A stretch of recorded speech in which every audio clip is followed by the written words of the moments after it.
Hello बच्चों, आशा करती हूँ आप लोग सभी अच्छे होंगे।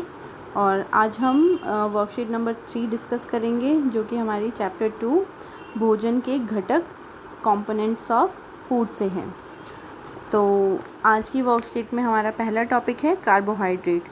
ये सब कार्बोहाइड्रेट बेटा हम पहले पढ़ भी चुके हैं कि कार्बोहाइड्रेट जो होते हैं वो ऐसे फूड होते हैं, ऐसे भोजन होते हैं जो कि हमें ऊर्जा प्रदान करते हैं, और उनका होना हमारे भोजन में बहुत ही ज़्यादा आवश्यक है, क्योंकि हमें ऊर्जा की हर कार्य करने में हमें ऊर्जा की ज़रूरत होती है, और ऊर्जा का होना हमारे जीवन में बहुत ज़रूरी है। तो उसके बाद देखिए, इन्होंने आपके लिए यहाँ पर एक टेबल बनाई हुई है। इस टेबल में, ये जो टेबल है, इसमें आपको एक सूची बनानी है जिसमें कि आपको लिखना है कि आप प्रतिदिन क्या खाते हैं। जैसे पहला उन्होंने खुद ही लिख दिया रोटी, दूसरे में आप लिख सकते हो चावल, तीसरे में आप लिख सकते हो दही, दूध। ठीक है, ऐसे आपको कोई भी 5 चीज़ें लिखनी है, एक उन्होंने पहले से लिख रखी है। तो ये आपको टेबल कंप्लीट करनी है।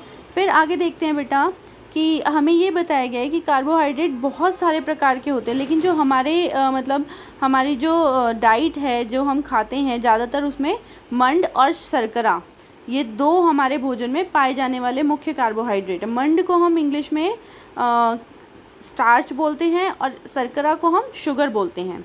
तो आप ये देखोगे कि बहुत सारी चीज़ों में स्टार्च और जो शुगर है, शर्करा है, ये उपस्थित होता है। अब जैसे इन्होंने एक और टेबल दी हुई है हमें, जिसमें सबसे पहले पोषक तत्व का नाम क्या दिया है, कार्बोहाइड्रेट। अब उसके मुख्य स्रोत कौन से हैं, गेहूँ।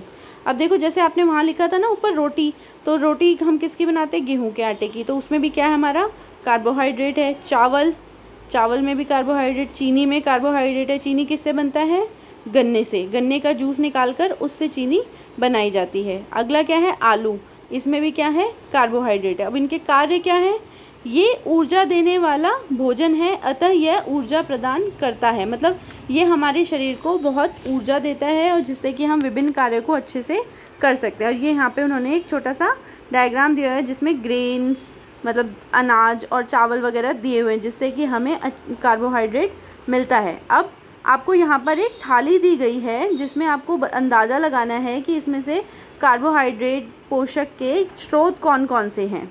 तो देखो बेटा, रोटी का तो गेहूँ है, चावल एज इट इज़ दिया हुआ है, ठीक है। चीनी होगी किसी चीज़ में, इसमें से मीठे में, जैसे मान लो अगर ये खीर है, इसमें चीनी होगी, तो वो भी क्या है, हमारा कार्बोहाइड्रेट का स्रोत है। तो आप ऐसे ही बाकी के स्रोत भी लिख सकते हैं कि किसमें कार्बोहाइड्रेट पोषक तत्व जो हैं वो उपस्थित है।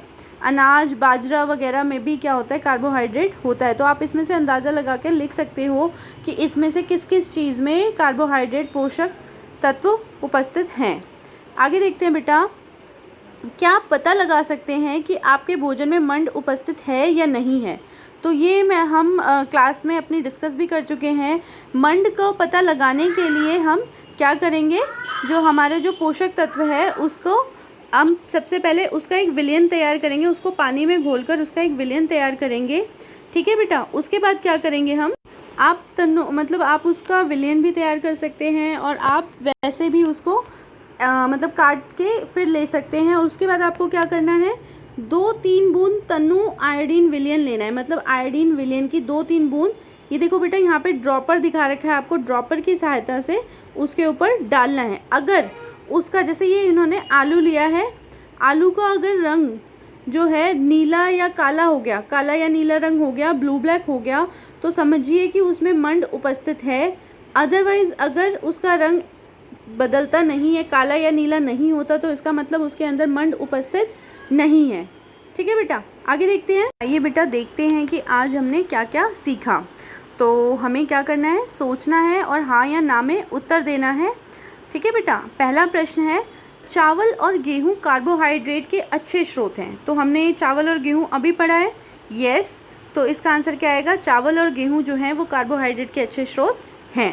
दूसरा है, आलू में सिर्फ कार्बोहाइड्रेट होता है।